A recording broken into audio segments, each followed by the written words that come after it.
అందరికీ నమస్కారం. సుప్రీంకోర్టులో ఒక మహిళ గందరగోళం సృష్టించింది. ఏంటి అంటే మహిళా న్యాయవాది, మహిళ అంటే మహిళ కాదు, మహిళా న్యాయవాది. మిగతా వాళ్ళ ఐడెంటిటీ కార్డు లేకపోతే ఎలా చేయొచ్చు సుప్రీంకోర్టులో, ఈ విషయం తెలుసుకోవాలి.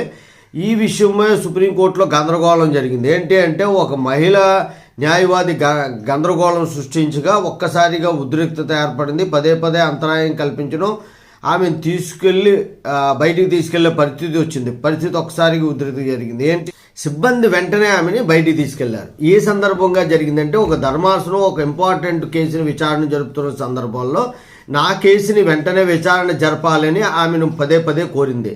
ఇంకా లిస్టులోకి రాలేదు. లిస్టులో కంటే ఆ రోజు వాయిదాల్లో లేనటువంటి కేసుని లిస్టులో తీసుకొచ్చి నాకేమో విచారణ జరపాలి అని చెప్పి పెద్దగా అరుపులు కేకలు వేయడంతో ఆమె సిబ్బంది వెంటనే బయటకు తీసుకెళ్లారు.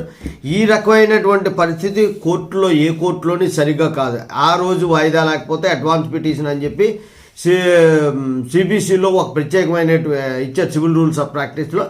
దాని ప్రకారం పిటిషన్ పెట్టుకొని ముందుకు జరుపుకోవాలి, జడ్జి గారి పర్మిషన్ తీసుకోవాలి, ఎందుకు అర్జెంటుగా విచారణ జరపాలి అనేటువంటి విషయాల్లో పర్మిషన్ తీసుకుని అప్పుడు అదే రోజు విచారణ జరగాల లేదా మరుసటి రోజు వాయిదా వేసి విచారణ చేయాలా అనేటువంటిది కోర్టు నిర్ణయిస్తుంది తప్ప అరుపులు కేకలు వేస్తే బార్ కౌన్సిల్కి కంప్లైంట్ వెళ్తుంది, చాలా ఇబ్బందులు పడేటువంటి అవకాశం ఉంటుంది. జాగ్రత్తలు తీసుకోండి. జై హింద్.